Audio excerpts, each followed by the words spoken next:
All right, so by now you know that I interviewed Steve Aldrich and Brent Warren, two of my mentors. I'm trying to get the microphone set.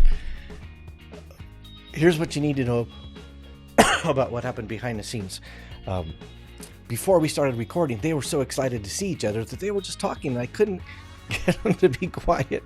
So I just muted them, and then we went live and recorded it, and it went great. But then after we finished, we all said goodbye, and we said thank you. And I turned off the recording, but they were still there through the software, and they could see each other, and they just started going on and reminiscing and telling stories and talking and sharing, and it was really touching. And I decided just to hit record again. So what you're seeing is that after the interview, behind the scenes, just no point, no questions, just two people who really respect each other, and then me getting to go along for the ride with these guys I just absolutely adore. Stay through to the end because there's really Steve had a really fun video, a video of he and I performing years ago. So what a treat. All right, enjoy this thing. I don't know what the point is, but it just seemed like it was too good to waste. Let's do it.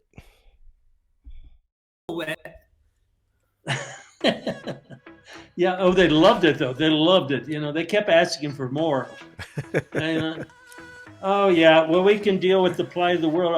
All I know is that we consider ourselves very lucky. And I look out every day and say, thank you, whoever, whatever. Yeah. You know. And the fact we get to be magicians. Yeah, well, that's the greatest gift of all. I was reading something from Mike Caveney, and he was talking about being in some boat, going over to an island or whatever. And obviously, we all admire Mike and wish we could be him. But I've had that same kind of experience. You know, I never would have met Kuda Bucks if I hadn't gotten into magic.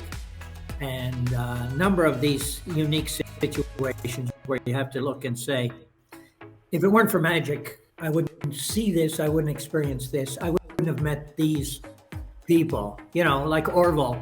How would you have met Orville Meyer if you hadn't gotten into magic? Yeah, and I just sent Brad the story about Orville and the solid ghost. Did I ever send you that, Steve?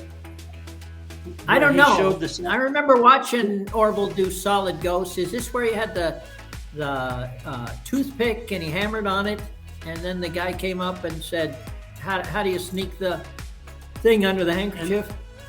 Yeah, and he had made this pounded out piece of half orb sheet metal. Yeah. And to me, you know, I wrote it up as the power of illusion. This guy saw the solid ghost and went home and made this sheet metal gimmick, and he's asking Orville, but how do you get it in and out? Well, I was at the show where you idiot. I was at the show where Orville did that, and it looked like this round football thing under the handkerchief. And it was somebody like Rusty Bailey or whatever that went home and made the football. And then it was Earl who told me the story. I didn't see that part of it, but I was there to see Orville present that trick. And the idea that there was a metal sphere under there is not far-fetched at all. It was a perfect illusion. No, it's a I remember powerful. Just gasping in amazement. He lifted up that handkerchief and it was gone. And I'm like, where the hell did that steel football go?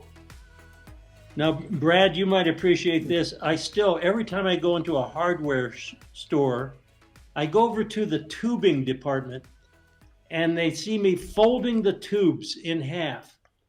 And I'll tell you why. When I was a kid, I bought a solid ghost, and instead of a toothpick, it had this rubber length of tube that when you bent it in half, it took, I'm trying to get in the screen, it took just a while for it to raise up slowly. It didn't go boink like that. No, it slowly rose. So now if you can imagine that you fold it in half under the handkerchief and you put that handkerchief and then you do your magic gesture, that ghost in the handkerchief slowly appeared under the handkerchief. Then you could tap it, with the hammer. But now everything's made of plastic. And I'm looking for a piece of tubing that will go up slowly, but So it the doesn't old exist. aquarium tubing you can't get anymore. This And is you know where what else I've you been can't searching. get, Brent? This is You another cannot search get I've been the doing good for old years. rubber dental dam to do the find the hole trick. It is no longer manufactured. I was trying to show that trick to my dentist, and they don't have that kind of dental dam. I was just thinking as you were teaching Well, us you that. could do a whole book on the things that used to exist, and I jokingly say you can't get a good rubber chicken anymore. They're plastic. They don't fold up like a rubber chicken did, No kidding.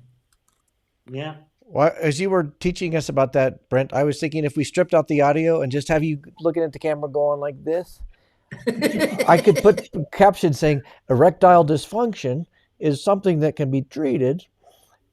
It's my show I did at Sid King's back in the day. Yeah. Yeah.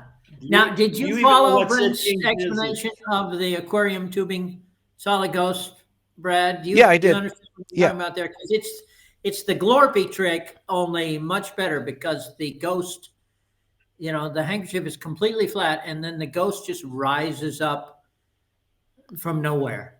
And then you roll it around and you tap it with a butter knife, and then it's gone. And if you look through old books, it was done with a toothpick or a wooden matchstick. And I'm just saying, I bought this one from a magic shop when I was a kid that had this rubber tubing in it, which gave it animation. And I thought, oh, that's beautiful. Sort of, Well, now I'm curious. I want to find the right tubing because I want that. It's the old flexible aquarium tubing. Maybe that's what it was. About a 2.5 inch long. It had enough structure and strength to it that when it arose, it could hold the handkerchief up and you could do the tapping on it. But when you folded it, it slowly unfolded rather than the ones today go boink. They just pop up. What would make the you said it looked like a football shape. So was it the fabric that kind of held the shape or what? No, it was just the way of rolling the handkerchief, and it would just fill up with air in there, and you just do this rolling thing, and it would look like there was a softball or maybe a hardball baseball, but that size. And then because of that toothpick, you could just go bam, bam, bam, bam, bam, and hit it as hard as you wanted. And it would seem like, something as big as baseball is under that handkerchief. And it's like, how the hell did he get something that big in there? And then as soon as you're convinced there's a hardball in there, waiting for Sandy Koufax, you lift up a corner and it melts into nothingness. And yeah, that was breathtaking. It's a perfect illusion, and I'm surprised, Brad, you've never seen it. I thought it was a common trick. I know Hiram the Haunted Hank, which is similar. Yeah, that has the long wire. This is just a heck of a lot better. Well, now I want to make one because I still do Hiram. I think, Steve, Hiram I do a routine terrific. you taught me. The way I do it is with an out to lunch thing, and you've got your out to lunch card, and they put their initials on it, and you do this. And then put it down there, and you wrap the handkerchief around it, and you put a ballpoint pen in there, and now something's moving under the handkerchief, and then you take the pen out, and it says if the ghost came and wrote the name of the chosen card on there, and it's the one that they know was blank at the beginning because they put their initials on there. The good old out to lunch principle. Well, you're going to love this because I do that. But I use spirit slates that I got from Orville Meyer, and I'm sure, Steve, you taught me what to do with it. Yeah, I remember watching Orville do it. And do you actually have Orville's slates? The little ones. Are they wooden frame or the plastic? I'll grab it. Oh, what a treat. What a treasure. Oh, those were the good old days. The other thing that I have from Orville is funny because you might remember when he would put up a typed list of all the magic he wanted to sell. And then Yeah. he'd include it in the Mile High Magician's newsletter. Right. And I had a strategy, and it was I always wanted to go see Earl, and I didn't know how to just call him up and say, "Can I come and visit?" So I would look for the cheapest thing, and like then whatever it was. Yeah, an excuse to go to his house. Yeah, hey, Oh, Orville, that's can I buy great. the cheapest thing? Yeah, come on over. And then he was Orville, so he'd show me a trick, and he'd let me show him a trick, and he was Oh, such a good yeah. guy. Oh, that was a good idea. It cost you $1. Oh, here. Oh, those are beautiful. But Yeah. so I did that for years, and then he said, "Brad, I'm selling my Tarbell," and I said, "Well, I want them. I want to buy them. Let's done." Or maybe it was in the list. I don't know, but for whatever reason, so I showed up, ding dong, and he came to the door, and he had a panicked look on his face, and he had this very weird turtleneck, and he had a big chain with a big medallion. And I look over there, and there's some woman sitting on the sofa, and he says, and he's doing palm reading. "I'm doing a reading. Don't mention magic. Get out of here." And he like shoves the magic books through the door, like, get out of here, kid. I'm getting paid $50 to make up some shit for this lady. Yeah, she's pulling I didn't know invisible this about paper Orville. balls This was out of the Orville air. or Earl? I'm charging her 50. It was Orville. And he had a Orville. ad in the Yellow Pages about being a psychic. Oh. Well, I have Orville's Himber wallet, and then I have 2 African coins that he gave me that are exactly the same size as a $50. So I can do the expansion of texture and use Orville's Oh, cool. coins. That guy was nice to me. Speaking Speaking of of mentors, he would have me do tricks. And I remember doing a couple tricks that Dave Neighbors taught me. So they were complex, horrible coin tricks. And he said to me, he praised me. But then he also said, those are the kind of tricks you should learn, but not perform. Yeah. And that made a big impact on me. Like, what? Learn, not perform? What are you talking about? But he knew that I was being distracted. Yeah, Mike Caveney told me that Fred Capps bought every book and I guess every trick, and he owned it all, studied it all, practiced it all, because he just wanted to be conversant with the methods. But I saw him lecture in Wichita, and you were there, Brent. And I saw some stuff on video on YouTube from like the 50s or maybe early 60s. And he was clearly doing the same material in his lecture there in Wichita that he had been doing since the 60s. And so, like all good people, he found the stuff that worked for him and stuck with it. But just to, I guess, sort of overlearn, maybe like a doctor who works on the ankle, but he also studies the literature on gastric. He just wants to have familiarity with the subject. Capps studied everything, but then, like Orville said, he learned tricks not to perform them. You know, at that magic convention in Wichita is where I learned or accidentally discovered 2 tricks that I considered perfect magic. There's very few tricks that I considered perfect concept magic. Fred Capps in his lecture did the trick where signed card vanishes and appeared in a little box folded up that's been on the table the whole time. Mm. And the 2 things that came out of that was, one, the card in the box was put in with a thread, so when you open the box, it jiggled around. And then here's the brilliant one thing. Well, he's going to go get his. And I've done a couple lectures, and the brilliant thing was, what did Capps do after you dump out the card? He throws that box down right in front of the spectator. And to this day, I go, that's brilliant. I've been doing this for 20 years or more. You throw it down, not once has anybody gone for the box because you're psychologically saying, oh, there's nothing wrong with it. So I got that out of that lecture at that Wichita. And then the next morning, I'm going down, and here's Roger Klaus. Remember Roger Klaus? Oh yeah. He's standing in front of the check-in counter doing a trick for the people at the counter, and I'm behind him, and I see he's doing a change of a $1 bill into a $100 bill using a thumb tip. I remember And that because Roger would not tip it to anybody, and he would say, "Do you want to see it again, guys? I'm going to show you how to do it." And we'd go, "Yeah, yeah, yeah." And then he would never tell. He would just pimp you, so you had to watch that fucking Roger do the trick again, and you were just so pissed at that fucking Roger. And you said, "I know the secret, Steve, because I got to see it over his shoulder." And I'm like, "Well, what is it, Brent?"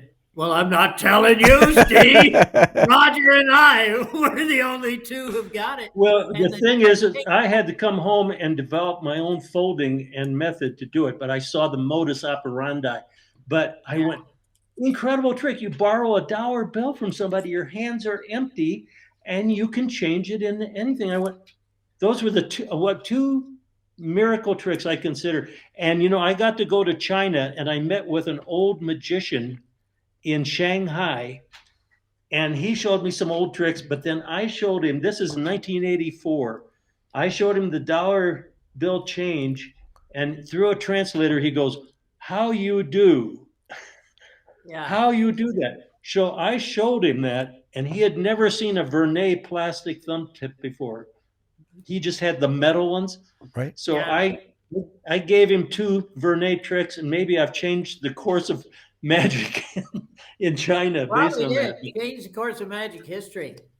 That Oh, trick, the guy who invented it was a Kazakh circus performer. And he had come to the States with the Moscow Circus, and he showed it to a few people, and somebody picked it up, and they passed it around very, very judiciously. And Roger was on the list of people that the secret finally got to. And it was closely guarded for quite a while. And then finally, Magic Incorporated put out that book, The $100 Bill Switch, and they told the whole history of the trick and everything. And then all of a sudden, everybody could do it. But it's just about a perfect illusion. And the nice thing is, if you really had magic powers, would you make one string go up and another stick when you pulled the other one down? No. Would you change the order of plastic balls in a tube? No. You would do something practical, and the $100 bill trick is what people imagine magic to be.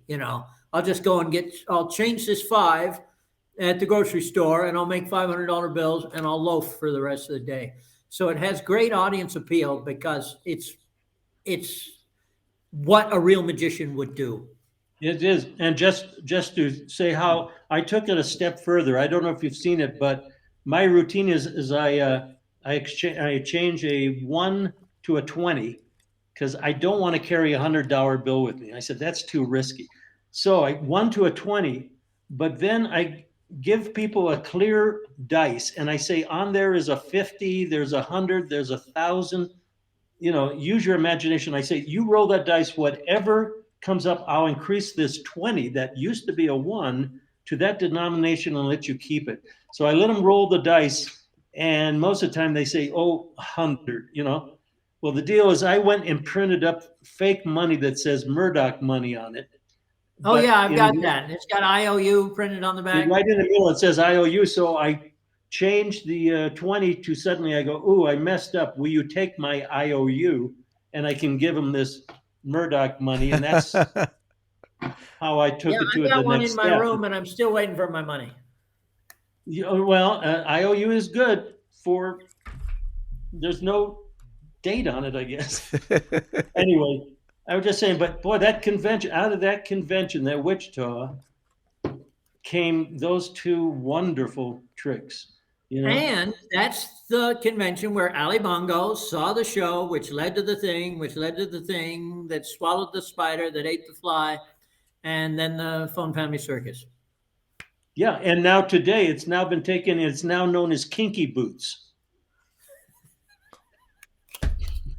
With music. Oh my gosh. Well, we've had Doc, some good is times, that didn't we? you mentioned that video of or I can't remember. Oh, the nun. Is that on your website, Murdoch Magic?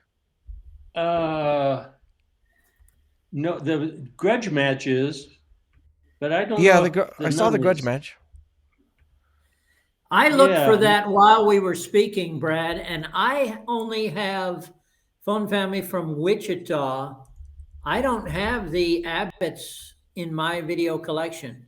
Do you have the Oh, really? Abbott show in your collection, Brad? I sure do. It's on DVD. I've got a DVD, Brent, that you sent me very kindly 5 or 6 years ago. And that's probably the Abbots. Because Yeah, that has Sam doing the 12 days of yeah, magic and the audience goes ape shit. Well, if you've got that, floating then the nuns flying will be nut's gonna be on on that there. video, on that DVD, I would think. Okay, I'll look for it. Yeah. And if you don't, either of you, let me know and I can send you a copy. Yes, What? Steve, you should send me your address. Email me your mailing address. Okay, I'll do it right now. I'm looking at there's some videos of you up online, Steve, that I haven't seen. I'm glad to see. I'll dig in. Well, I hope you heard me say thank you because I really appreciate you guys. Thank you. Yeah, Thank you. it was fun. I was telling Kim, my And wife. both of your viewers are gonna appreciate it. Oh yeah, let me tell you how that works. So it was live on Facebook, and probably will get very few views on Facebook. But then I put it on YouTube, and that's still video. And then I strip the audio out, and I put it on Apple Podcasts, and it goes to Stitcher and Spotify, and I don't even know where it goes. But most of the people will hear it audio only. Interesting. It'd be interesting to see how that comes across. Yeah, and I'm always baffled. I'm not good at predicting, so we'll get at least 100 people listen to it, and Great. if we're lucky, we'll Fantastic. get 600 people. But I can't seem to predict. That tends to be my range. So it's not 20,000 people; it's 100 to 6. So That's amazing. I think that's incredible number just to think of. well, I'd prefer to have it be a few thousand. Oh, okay. All right. Okay, Brad, I'm I'll call all writing my a friends. note to you right now, and I'm gonna send the link to that miser stream. Good. Okay. Yeah, I'm in YouTube right now looking at the thumbnail of you in one of the cool suits I think you made. So, Steve, can I ask you a couple personal questions? You're still Yeah. with Jasmine, right? What's that? You're still with Jasmine? Yeah. Tower High. I will. Tell her- Because you guys. Oh yeah, here it is. First one. Okay, yeah, you guys know her since day one. And then I can't remember exactly. All here. I'm Lita Sobieski. Yeah, go ahead. I can't remember exactly how you phrased it, but you said something just today, Steve. I think Brent said, "How you doing?" And you said, you kind of hedged a little bit. How are you doing? How am I doing? Yeah. I am doing great, but I am doing. I am like Eddie Goldstein. I am a lifelong learner, and I read math books for fun, and so I am aware of the sixth great extinction, which means we are losing species on the earth as fast as the time which is seen in the geologic record where the enormous comet or whatever it was hit the Yucatan Peninsula. And I'm aware of loss of Arctic ice. I look at that regularly. And I was also in the oil business for a while back in the 70s. And, I went to Colorado School of Mines, so I have at least a superficial understanding of the geology necessary for oil So bottom line is we have a perfect storm of a situation called peak oil, where from today on, the oil available to the world is going to be in a smaller and smaller quantity and a lower and lower quality. And there's nothing anybody can do about it. It is just a situation that has been anticipated since the 70s. And oh shit, is it ever hitting the fan now? And this Ukraine situation is, I believe, just a what do you call it? A symptom of the situation we're in. And so I've got this, what I believe is a scientifically based, hopeless attitude. And I would love to hear a well-informed person make a cogent, fact-based argument against what I believe. And I just do not think there is one. I think that world starvation is coming soon. I'm talking about less than 10 years. We just had a situation where I learned that fertilizer is going down the tubes.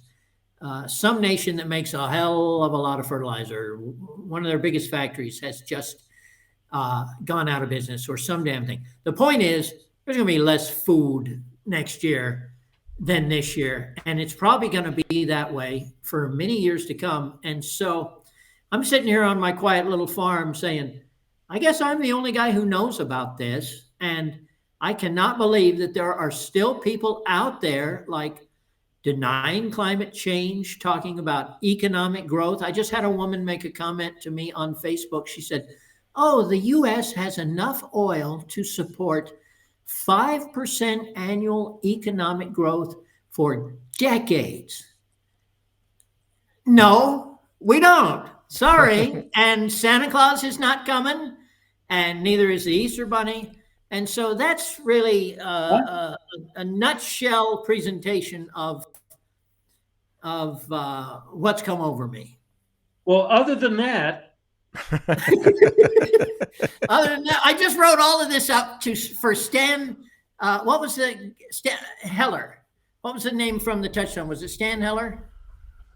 Yeah, I forget. Anyway, Spark and Stan Heller are still in my loop, and I just wrote all this shit up on his Facebook, and then at the end I put, "Have a nice day." Well, I just listened to a talk on NPR, Fresh Air. A guy wrote a book about insects, and he opened his speech by saying, remember when you were a kid, every time you went to the gas station, you had to go scrape the bugs off your windshield? Yeah. He says, when's the last time you did that? And then he's talking about the value, how important insects are to food production, and how they're dwindling. And yeah, I never thought myself I would see the world in such jeopardy as it is. It just seemed impossible, but here we are. Actually, I've expected this since the 60s, because I saw this guy do a presentation on a thing called the reindeer population of St. Matthew Island. And it made a tremendous impression on me way back in the 60s. So I've literally expected this, but you were absolutely right, Brent. I noticed that one time I was driving across Wyoming, and I'm like, where the hell are the bugs? In the old days, you just have this goo on your windshield, and they're literally gone. And somebody checked out a forest in Germany, and they came back and said 7 out of 8 bugs are just gone. And sorry, they're living things living on our planet, and we're next. So my thinking every day is, why didn't they listen to me and Eddie? Because and Steve Spangler. Why the hell didn't they listen to us? We had the answer, and we told them. Well, so did Rachel Carlson with Silent Spring back in the 60s. Yeah. You remember when the environmental movement was born in right about 1968 with Silent Spring, and then Paul Ehrlich And then the great writing of Carl Sagan. And he predicted so much in his book, Demon Haunted World. And, you know, he was right. But it's the power of money. It's this greed of money that has fueled over common sense. To me, it's just common sense, you know, that there's this balance, it's this delicate balance. And if it all works fine, it works fine. But then when it doesn't, boy, come on, let's use you know Sky, sense. right? Sky Griffith, you know Sky, don't you? Say what? Sky. Say that again? Sky, the talent agent, Sky Griffith. Yeah, you know her. Yeah, Sky, yeah. I was talking to her one time, and we're, you know, blah, blah, blah, blah, blah. And finally she says, well, you know, these Republicans, the only thing they care about is money. And I said, yeah, that sums it up. The only thing they care about is money. Not their kids, not their grandkids, not the place where they're living, not fresh water, nothing but money. And I never realized it, but capitalism, the thing that we were so proud of and thought was so wonderful, is literally a crime against nature because it utterly depends on growth. No one involved in capitalism has ever said, let's just stick with the number of bowling alleys we have. Let's just stick with the number of Kmarts that we have and not build anymore. We have a road to get everywhere in the United States, so let's not widen them. Let's just drive on what we've got. No, that idea has never been entertained. And I remember back in the 70s saying, there isn't any place in the world you can't go without, you know, in your car.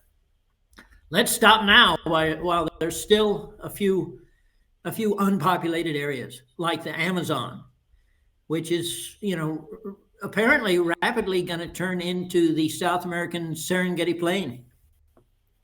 Yeah, that's you know, again, it's when I was a kid, the Amazon was huge. There was headhunters in there. The Africa was huge, and Mount Everest was unclimbable. The ocean was the deepest, widest thing in the world. And then you realize we live on a small planet. It's really pretty small, you know. And now, if you've got $40,000 to spend, you can take your fucking snowmobile to the top of Mount Everest, and there is a guy who will haul your shit up there for you because he needs the money. What a deal. I mean, it's still dangerous. The mountain is covered with dead guys, but nevertheless, if you've climbed 2 peaks in Colorado and you have the cash, you can go to Nepal and say, here's my money, help me get up there.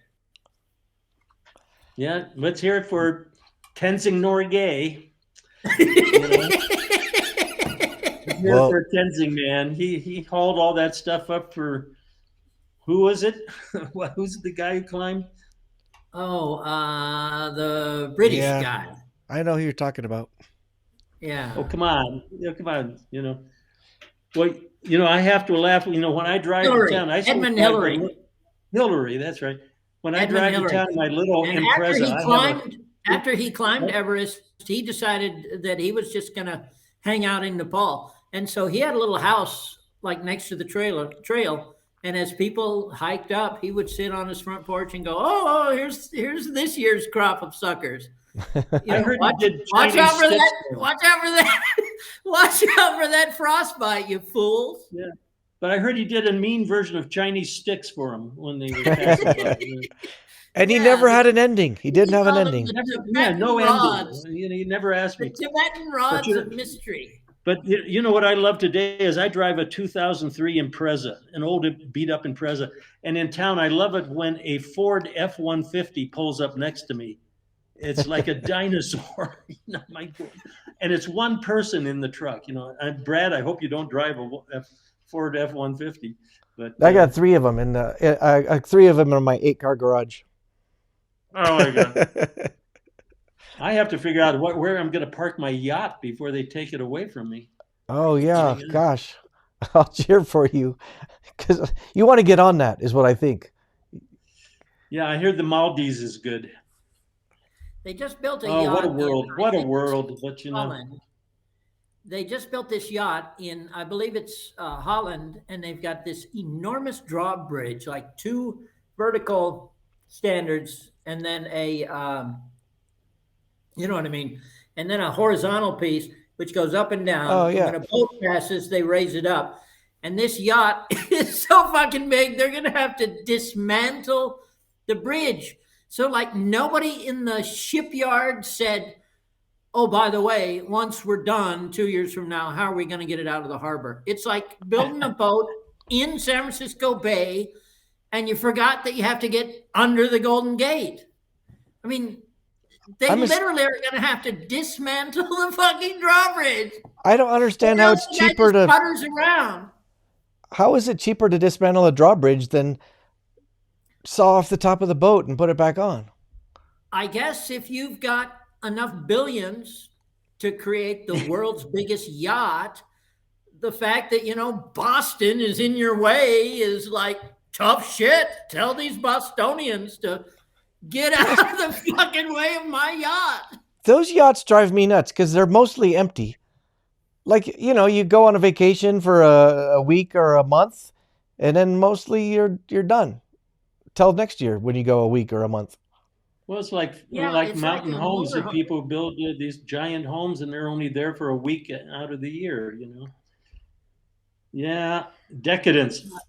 That was happening even in Bozeman, Montana, right up by the ski area in this pretty little valley that you go up. There were these gorgeous ranches, you know, owned by fabulously wealthy doctor from Philadelphia kind of ranches. And they were never there. They were out in Philadelphia making their money. And then they just had a staff there, caretakers, to keep the horses from dying over the winter. And then they'd come out in the summer and ride around for, you know, a 2-day merry-go-round ride. And that was it. Yeah, man. That reminds me, I got to get to my ranch more. Gosh. Well, the only thing that's keeping me going is I like Spam. Yeah, you laugh. I love Spam. And I've got tons of it in the back room. And I say, if things get worse, I've got my Spam, and I love it. People give me a hard time for Spam, you know, but I was raised on Spam. That maybe that's. And how do you prepare your Spam, Brent? Well, I'll tell you how my mother did.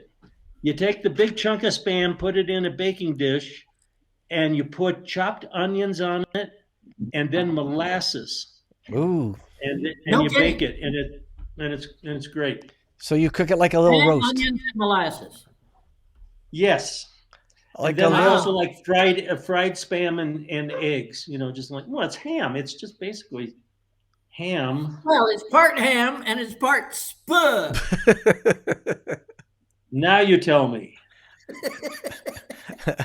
You know, and I should tell you, the one of the few magic conventions I got hired to perform at was in Grand Rapids, or up in Michigan. What is it? That sounds right.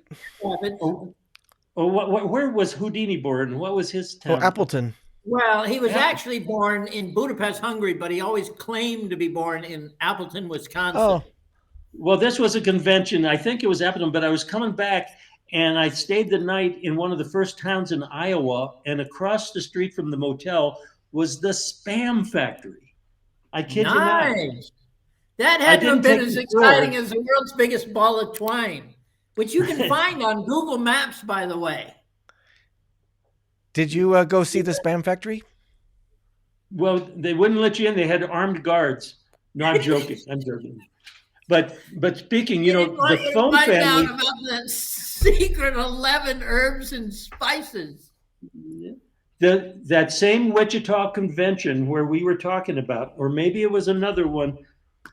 We were coming back, and we're all crammed into Sam Kent's Volkswagen bus. That was my bus. I'm driving late at night, and we're going through Cocker City, Kansas. And I slam on the brake, and I wake everybody up, and I say, come on, you got to see this. Because in the city park in Cocker seed is the world's biggest ball of twine. Yeah. And other people have Remember that? copied them, and they claim to have the biggest ball of twine. Brad, I'm Yeah, going to they hit share screen. All right? but how can you go wrong with Cocker City? You know. What did you say, Steve? I said I'm going to hit share screen. Okay, let me see if I can pull that up. Here we go. Oh, No. so we don't have share screen doesn't get us audio. God It's dang it. pretty low. Let me see if I can boost it up. Oh, yeah. How's that now? Oh, look. Better. I had hair. I missed that hair. Can you hear the Yeah, a little bit. bit. A little bit. Oh, that's you, Brad? Yeah. Oh my gosh. The audience volunteer is a college friend of mine. And that looks like Ned Dabalski. His name is Fred Klepper. Okay. Looks like Ned Nabalski, though, a little bit. Yeah, a little bit. He's shorter than Ned and a lot smarter. This guy's a brilliant physicist. And where are you performing? Where is this being performed? Oh, do you remember Sharon Nuanis? Yep. Yes. Sharon is filming it down at the PBS TV station near Mile High Stadium. It was like Channel 5000. The Punk Axle. Yeah, and it played, I guess, hundreds of times because people were always calling me up saying, I saw you on TV last night. And this went on for like 5 years. What's going on with the woman in the poster behind that? It looks like a woman is being choked. It was just a studio. The photo. We had nothing to do with the photos. No, but that one photo there just she looks bizarre. weird, doesn't she? Woman's... Steve, I forgot how freaking good this was. That was such a good idea. Yeah, this is a winner. I'm dying to see the change. Can you turn up your speaker at all so we can hear the music more? Well, I'll boost my audio. I just boosted my computer audio. That helps. And I boosted the video player to full. Is that helping? Yes. Okay.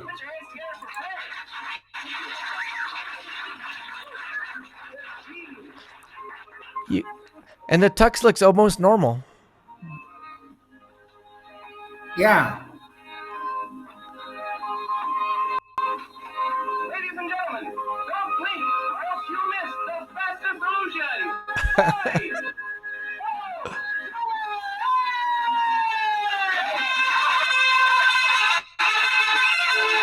Fantastic. Oh my God.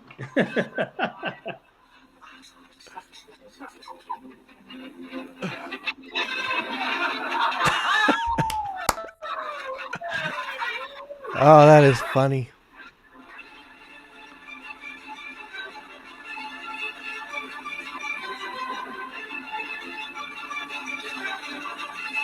This is the worst part of that trick. It takes you longer to unlock the box than it was to do the change.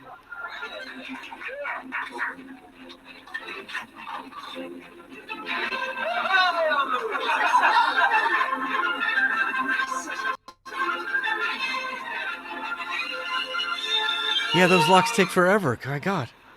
Yeah, you know, and I think I know how this is going to end. Brad's going to be in the box. No.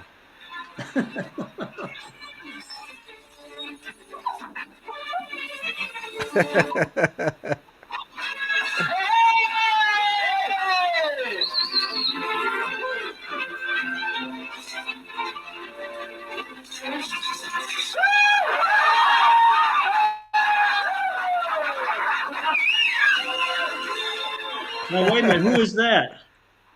That's me. Oh, that's you. Oh, I thought you exchanged it for a lady. At first, it no, looked like I'm an Indian now, so we got Lone Ranger and Tonto. Lone Ranger and Tonto. Oh, boy, you couldn't do that today, could you? We started out with tuxedos. Yes, you did. Excellent. Wow. And you didn't make Vegas? Well, we did. We worked in Las Vegas, New Mexico. Well, this would have gone over great in Japan.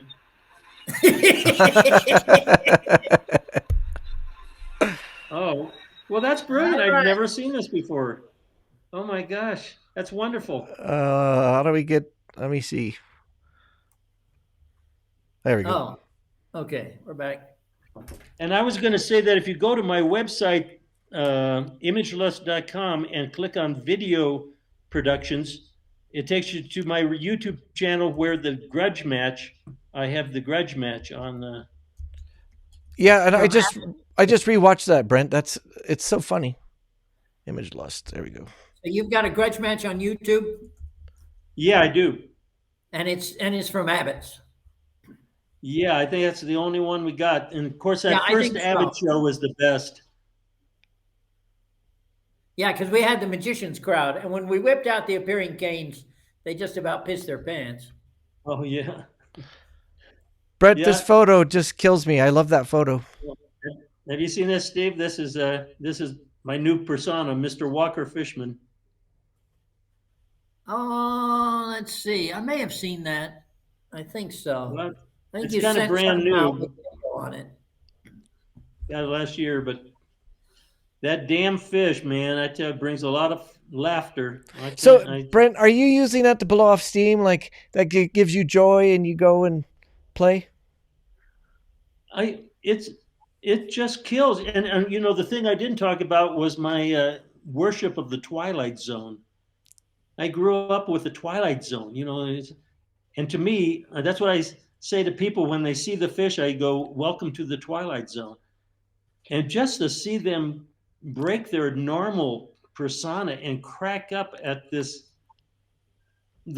floating fish, you know, it just to me is like, oh, it's a calling, and I'm meant to do this to bring laughter. You know, I went into Costco a few months ago. I didn't know if they'd kick me out or not, but I'd come around the corner, or a person come around the corner, and they'd go, "That's great! Wow!" You know, and it's just, if that's what I can help, you know, in this troubled world, if I can just make people laugh a little bit before the end of the world. Yeah, kind of. What I'm hearing is that it gives. Why I have a renewed interest in performing. It's like I'm just going to pour everything I've got into bringing joy to people if it's possible. Do you find that gives you relief from the stress of our troubling planet? Yeah, well, you can't think of anything else. And I'll tell you what I really love is you don't have to practice. With the fish? Yeah, you just watch. The hell with all those hours and years of practicing. Just walk the stupid fish. You know? Yeah, top change my ass. Look at my face. That's funny. Well, I'm hoping though when I take it down there eventually, you know, I do carry some tricks with me. You know, the one trick I do over and over again is the whole mental photography deck. That's a great trick. You know, it's a wonderful trick. A blank deck, suddenly it prints itself completely, and then it vanishes again, and it's totally reset. What more could you want? You know, it's baffling beyond. You know, it's a magic shop trick, and yet it's killer. And have you seen the one with the school kids pictures? Instead of blank, it's got school kids drawings.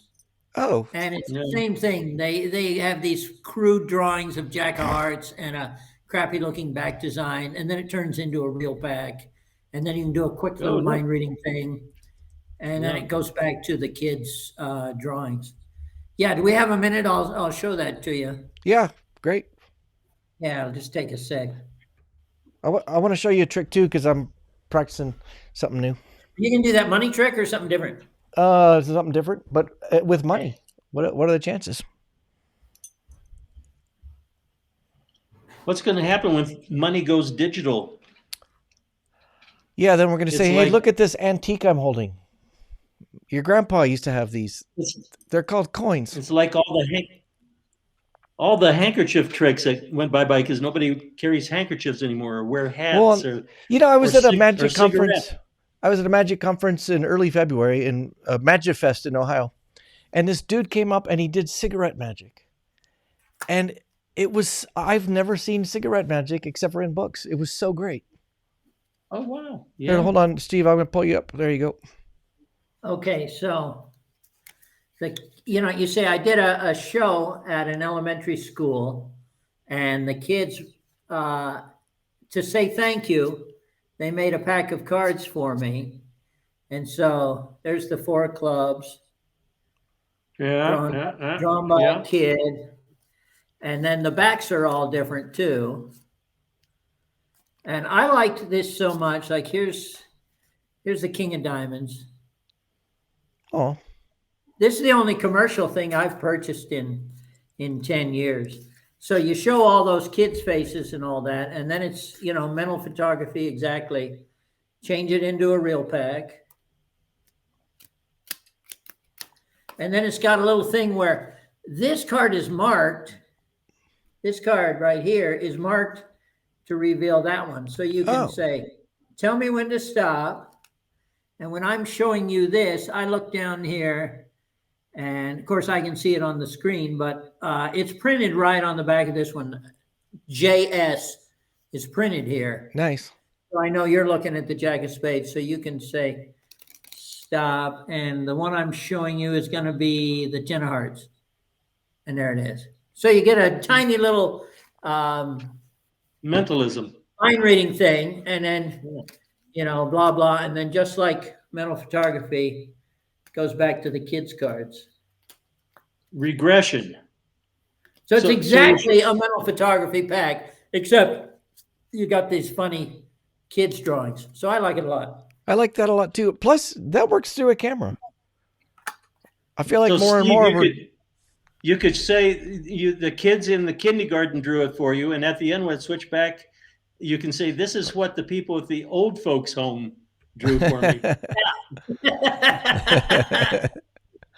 Yeah. A little bit of regression there. That's a cool trick. It's so weird to me that, I've got a project coming up where I'm looking for short tricks that can be done through Zoom. And that was a weird question to ask 3 years ago. Okay, I need something that's short and it's got to work through the camera. I didn't know what that Zoom meant. trick. And it's got to be something that they appreciate that you're really doing it. Because I just worked out this really nice routine that I stole from Fred Capps on YouTube. And it's about 4 really great tricks sewn together in a routine. And at the end, you switch the pack for a haunted deck, and the cards cut themselves. And it's just great because the pack switch is as clean as a whistle, because there's all this misdirection on the table. Well, I've done it twice on Zoom, and when I switch the pack, I just reach out onto the table where they can't see it, and I just bring another pack in. Right. It does That's feel like you could cheating. have a massive savant just, right here, a big ball of cotton, a bed pillow, and say, look, you coin's could have gone. either Slidini or Stormy Daniels in your lap for the whole show. Well, I think that brings up the topic of all the tricks and jokes we can't do anymore. Yeah.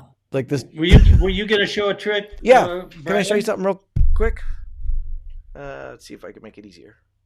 All right. 3 coins. Boom. Boom. I know. It's fun. We'll take the first one. Ooh. Oh. I know. Second one, same thing. Boom. The only one left. You know what's going to happen to it, right? Boom. Boom. Whoa. And the crowd goes crazy. That's pretty wild. Did I fool you? Yeah. Yeah, it was great. Even with the last one? Yeah, I'm Yeah. thinking he's going to do Leipzig slow motion vanish, and it was just gone. Do you want the lecture? Yeah. I mean, that Yeah. was as gone as anything can be. This is from Josh J. So it's a double shell. Yeah, the first two go into a shell. Right. So we Yeah. got one goes into a shell, Yeah. and then the Yeah. second one goes into a shell, and then the last one goes. Oh, into your watch band. Yeah. The watch band. Oh yeah. So You know, if have I'm you doing it, have you seen How do you his? get your angles right? say that again, Steve. Oh, if you look down at the watch band, you'll see it. Just Yeah. that you- So there's a like you kind of got to do this a little bit, but with the real audience, you can do this. They just don't see it. Yeah, You know yeah, what? it is not there. It's just You know a gone. trick. The trick I learned of his is he has a dollar bill bit, which you tear out a corner and give it to him, but the real extra corner is in the folded bill. Right. But that's where he did the vanishware. That's the first time I saw the vanishware into the watch there with a folded up dollar bill, and it's just so. So he uses Yeah. the watch as a switch for the two bills. Well, no, no. That's where. Here's the deal. He has loaded a dollar bill that's folded up, but the folded up bill has the corner in it that matches that bill. And what he does is like he's borrowing a bill from somebody's wallet. He takes her wallet, and when he takes their money out, he's loading that other folded up bill in there. Then he takes this new bill and he tears out a corner and has him hold the corner. And then he folds up that bill, and then he does the vanish of that bill, so it's gone, but it leaves the corner the guy's holding. So then he says, look in your wallet, and in the wallet, they pull out a folded dollar bill, of which then he unfolds it, showing that it's missing a corner. He takes the corner back from the one that the guy's holding, and in putting it behind the bill, he switches it for the corner that was in the bill, and that's the one that matches. Did I They explain were that? never holding the matching corner. No, they were not. So this is That's a whole cool. thing of saying it's very clever. You don't have to get rid of it. Switch with a thumb tip or anything. Very clever. He came through Denver and did a lecture, which was great. But then he said, tomorrow I'm in support of my book tour. I'm going to do a show for muggles or, laymen. Maybe the best show I've ever seen. Muggles is the term for non-magicians. That's a Harry Potter reference. It's muggles. There's wizards and there's non-wizards, and non-wizards are called muggles. Okay, Yeah. so they're the Gentiles or the Right. laymen. But I'm telling you, that show is so amazing because he started out with a closer, and then he did a closer, and then he did a closer, and it just got What's better. the guy's name? Joshua J. Joshua J. Joshua J. Oh, and Brad, I've asked you this if you've heard his podcast, right? Yeah, and I have not heard it, but you talked me into listening to it. Yeah, When Magicians Think. So I've got something here to show you. I didn't realize how hard it was to get to this podcast. I had to walk down this very major road to get down to the podcast, and then I had to walk down the stairs in order to get the elevator, and then the elevator took me up, but then it wouldn't let me out. It took me down, and it took me up. It kept doing that over and over again, and until I then had to walk around to get to a stairway to take me down. And when I got to the ground, I found myself at the edge of a forest, and I suddenly found myself, I had to walk through the forest, and I didn't see where I was going, and I ran right into a tree, and I bunked my brain. It just knocked me completely out. And I'm very lucky to have actually been able to participate in this. Thank you. Yay! Send money. Good trick. You should be embarrassed to own that. Much less perform it. I love that. That Well, flap is just hideous. I want you to notice that this is an original creation of which I've always loved this thing, but it never had an ending. It never had an ending. And that's where and I think this would be a very commercial trick in that I would be able to, then I'm able to have a double images or something. Well, But, maybe if you could do it where, the flap wasn't absolutely apparent to every single person in the room. well, it is, but I tell you where I've used this as an MC bit, and where I did it was like at Red Rocks. Can you people in the 40th row see the flap? Well, it would take some perfection, but the thing was, the routine was, I would have the guy up in the light booth say, do you know where the bathroom is? And I would say, oh, can't you wait just 10 minutes because we're taking an intermission? He says, no, I really have to go to the bathroom. So then I would pull this out and I explained to him how to get to the bathroom. And then, of course, the last thing was, I said, you go through the trees and you end up at a new, you go through the trees and you end up at a brand new Sanilet. And when you're in the Sanilet, be careful not to splatter because, it's brand new. But that was a way of telling people that the intermission was coming up in 5 minutes, Nothing so like a good pee joke. But what? You can see the flap? Oh, really? I'm shocked. Oh, hell. It's a prototype. It's a prototype. It's as obvious as an axe in your head. I think Brent Steve is busting your chops. I think that's happening. Well, it's got me thinking. I'm just going to have to use real magic to do that trick. And along the same route, since I had it here, this was stolen from Soupy Sales. Soupy Sales would. Hold on. Give me a second. There you go. Soupy Sales would do this bit about telling the kids stories. He says, read story, but then he said, are the adults out of the room? Are the adults out of the room? Or no, are the kids out of the room now? Are the kids gone? Okay. All right. Now I can, and he would tell a dirty joke. So here's the jester. And he would, hi, boys and girls. How do we do it the other way? Hi, boys and girls. Okay. Oh, are the kids out of the room? The kids are gone? All right. Okay. All right. Yeah, let's go. All right. We're going to read from 50 Shades of Grey now. 50 Shades of Grey. They're doing it on the couch. What? The kids are coming back? Oh, okay. Okay, kids. Okay, it's good. So that's... Brent, how did you... The cigarette looks good. Yeah, well, thank you. You don't see the flap? No, it really looks good. How do you get the hat to stay on your hands? It's glued to the eyeballs. Oh, it is? No. Oh, it's a whole Brent invention. Of course it's a Brent invention.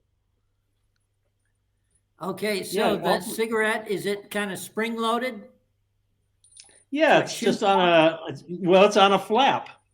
Yeah. But here, it needs one more thing that I'm thinking about. So it needs a squeeze bulb with some kind of white substance. So when the cigarette comes out and he sucks the cigarette, you can get a puff of smoke, some smoke.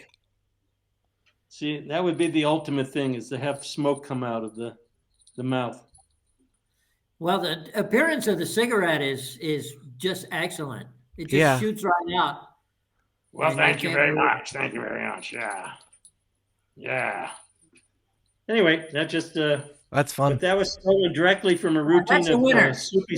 Put all your resources in that trick, and then include the sign thing as a bonus, a free, a loss leader.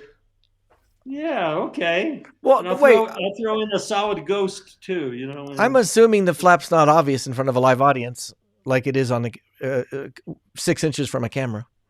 Well, maybe not.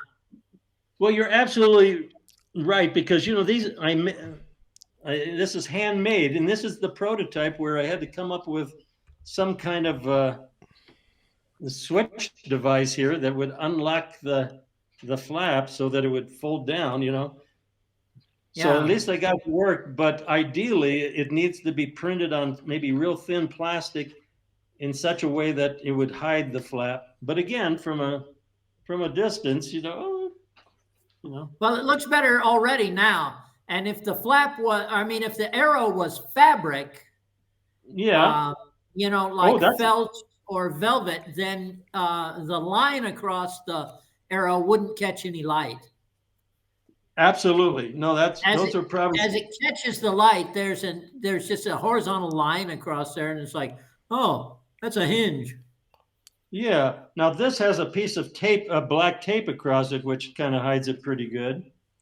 Yeah, But, try to make the tape very porous, like black felt. Yeah, well, that's an idea. So it's a prototype. This is the first. Yeah, I can see right there. It was very obvious. Yeah, there you go, right there. Yeah, but if this was perfected and could manufacture it, so these were just pieces of sticky paper that I glued onto pieces of plastic, and then the flap is actually just tape. That allows it to do that. So, That's but cool. at the same thing, I think the idea was to take this old bit of the arrow board, but also to give it an ending. I've had one since I was a kid, and I've always just had fun playing with it. So anyway, that's just. Gentlemen, you guys are a delight, but I gotta go. So right, where are Brad. you going? Where are you going skiing? I'm gonna go to Copper Mountain. Thank you so much for being so gracious. My kid's a ski instructor there, and we can get discounted tickets. But it seems like if your kids say you want to go skiing, Dad, the right answer is say yes. Yeah, Well, and one they're of the my real greatest magic. ski experiences was with you and Gary Greenberg up at Breckenridge. I remember that. That was fun. It was a real delight. That was fun. Yeah, Steve, and I remember when you and Joe Give Me took me down Parapacini, or what's the one at Loveland? Palavicini at Arapahoe Basin. Yeah. Scared the shit out of me, man. And I remember when you took us on avalanche terrain, or actually it was a Crested Butte local, and we're out there under the moonlight on cross country skis, and you were saying, "Trust me, I've taken an avalanche course. This is the worst place to be, especially at night. I mean, we're breaking the cross. No, this is wrong. We need to get out of here. We need to just turn around and go back now." And whoever brought us out there just, oh, shut up, Brent. We're going to be fine. And I was between the leader and you, and there were like 6 of us out there. And I'm like, Brent is not a lunatic. If he's saying this is unsafe, he's right. And we made it, but it was a pleasant surprise. Do you remember that? I think it was trying to remember Campbell. how many hours did it take to dig you out? Yeah. You remember Soupy Campbell there in Crested Butte? That's Say what? who probably Soupy Campbell is probably the guy who took us out. And you were just warning every stroke of the way. Do you remember that? Vaguely. Oh, I remember vaguely it distinctly, because I'm glad I'm going to we vaguely did. remember this podcast. Well, I have a I look secret. forward in good weather, Brad. I want to get you and your family up here. Steve, do you ever get back to town here? No, I don't think I ever want to come back to Colorado. Somebody say stop at any time. Yeah. At any time. Since I've seen this one, I want you to take the next card, which I haven't seen, which I predict will be the tiger. So that's the face-up force that Orville Meyer showed me. So since we were mentioning Orville, and I happen to have these, I drew my own pictures, and they're rough and smooth pairs with a tiger on the back of each rough and smooth pair. So this is Orville Meyer's face-up force with a pop-eyed eye popper deck. This is a double. Nice. And so you say, just say stop. And now they know they have a free choice because different ones are going by. And then you say, since I saw this one, now you turn your head away. Take the next one, which I have not seen. What do you do with the force then? What's your trick? Well, I use it with the slates, but for this one, I just had one of those eyedroppers in a water bottle, and then I had the eyedropper floating up and down, and it would go up for yes and down for no, and I'd say, okay, is it a fish? And the eyedropper would fall. And I'd say, well, is it a land mammal? And the eyedropper would go up. Well, that's fun. You could have a paper bag with a little like cloth tiger in the bag that you hand somebody to start with, and then go through that, and then have them look what's in the bag after they pick the tiger, and whammo. Well, what I'm working on is I'm going to have a white Siberian tiger come out and then have an audience volunteer on stage, and the tiger will pick him up by the neck and drag him off stage, and then they'll, it's sort of a tribute to Siegfried and Roy. Say, I have to ask a question. Have you guys seen the Derek DeGazio's Broadway show? That is amazing. Never heard of it. Itself? Oh, Steve, you got to see it. It's on so worth Hulu. it. Do you have Hulu? Yes. Do you have that Derek as a streaming? Delgadio. Derek DeGadio, and the show is called In and of Itself. And he did it as a Broadway show. Of itself. Derek Delgadio. Delgadio. He was born in He was born in Littleton, grew up in Littleton. Wow. But it's one of the most incredible thing. Oh, this will blow you away. It's not so much a magic show as it's a more of a, how do you describe it, Brad? I think that's just it, Brent, you can't put it in a category. It's about life itself, you might say. But at the end, he blows people away, and it kind of makes you get emotional. He's reading people's minds, and it's not like I knew you'd pick the ace. It's very deep. It's really cool. Yeah, and everybody usually says, "Where the fuck did the brick go? What happened to the brick?" And Brad, I was talking to Joe Given the other day, and you went and saw Erica Solis' show, and he was just saying that she blew everybody away. She did a hell of a great show. Yeah, she really did. She's like you, Brent. She's also out of a category. I don't think anyone performs like you, and no one performs like Erica. Well, I've only seen her basically doing kind of kid shows. And my only complaint was she talked too much. It was just too much talk. Ah. And so that's what I thought he was going to tell me about her show. And when he came back, he said, no, she had people crying. She was almost like Derek Delgadio, where she was telling people about their life. And so I'm impressed that she's perfected it. Yeah, she does something that I think is really unique. She's doing a mentalism show and cold reading at the same time. So every single person who volunteers for a trick ends up getting a cold reading. So she's doing the magic-y part that fools the shit out of them. And then they're kind of open for what the hell just happened. And then she's going, I think your mom died, or I sense loss. What's going on? And they're like, oh. Well, right on line with that, have you seen Nightmare Alley? Yes. No. Oh, it's just tremendous. You got to see it. Is that going to scare the shit out of me? In theaters anymore, but it's it's a regular big screen movie. No, it's about carnival. It's about carnival life and learning mentalism. And in fact, I wasn't going to go because I thought it was a slasher movie, even though it had a great cast. That's what I thought.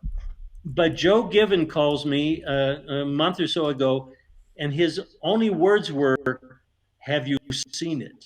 Have you seen it?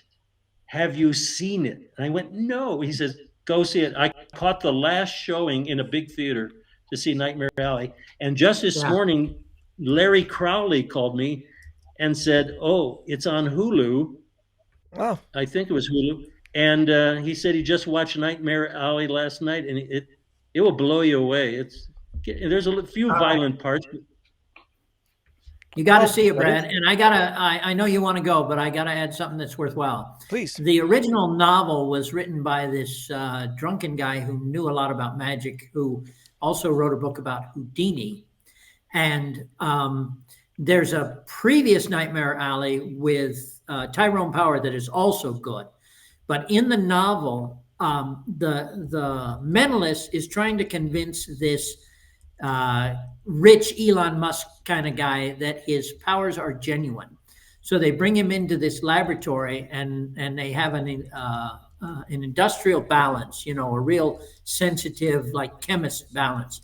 And he says, okay, if you can move the balance with the power of your mind, then I'll believe you and I'll hire you for your psychic readings. So the guy's trying to figure out how to do it, and he's sitting in his room and he's petting this cat. Or no, he just has an idea, and he says, hey, honey, go out to the grocery store. There's a lot of stray cats around there. Grab one and bring it back to me. And then while she's gone getting him the cat, he drills a hole in a pencil. And then he takes the cat and he vanishes into the bathroom, and he comes out and he says, boy, I hope this works. And then he goes to the laboratory, and he says, show me the balance. And so he takes the eraser off of the pencil and he points to a couple of things in the balance. He says, now what does this do? And what does this do? What does this do? And the guy explains, he says, okay, close the doors. And then he steps back and he goes into his trance or whatever. And after a while, the scale starts to move up and down. And then he says, okay, I'm done. And they open the doors, and he puts his arm in there just for a second, and he takes his arm out, and then a cat comes out and is walking around his ankle the way that cats snake through your feet, and they've got his thoughts in the book. He says, oh, this is perfect. Now everything is great. And he picks up the cat, and then he leaves the room. And those are the hints that you're given about this trick. And so I actually saw this trick described in Parade magazine that came with the Sunday newspaper, and they revealed the secret. And what it is the guy gets fleas off of the stray cat. He puts them inside the hollow pencil, stops them with the rubber eraser. And then when he goes in the laboratory, he takes the pencil out, which the author mentions. He says, and the guy was gesturing with a pencil that didn't have an eraser. So he leaves these subtle clues in the book. So he pulls out the eraser and he points, and as he's pointing, he's shaking fleas out. At least he hopes he is. He hopes he's shaking fleas into the scale. Then they close the door, and the fleas hop up and down. The scale moves, the psychic power. And then he opens the doors and he puts his arm in there for some reason. And the fleas, sensing the heat, they jump onto his arm. And then when the owner of the factory, when the cat comes out, he picks it up and puts it in his lap so that the fleas will jump off of his arm and go onto the cat. And then he's like, now I'm home free, and nobody will ever suspect how I do it. So this trick, the only reason I caught on to it is in the 60s, I happened to read this Parade magazine written by who the hell knows what. It might have been Gresham himself who wrote the article. And he explained this trick done with fleas and a chemist's scale.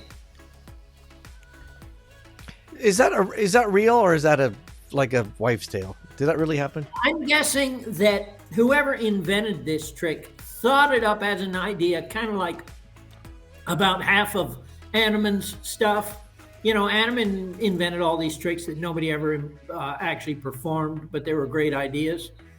And so my guess is that it was William Lindsay Gresham who thought of the idea.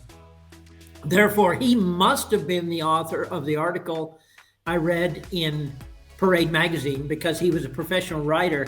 And who else would have been able to explain that trick? Well, I think we should run home and put it in our act. We should get right on that. Well, I'm doing a bunch of stuff these days with these computers called Arduino, and I'm going to make a flea circus and have it all Arduino driven. Gentlemen, I got to go. Yeah. Brad, thank you so much. This has been an honor. So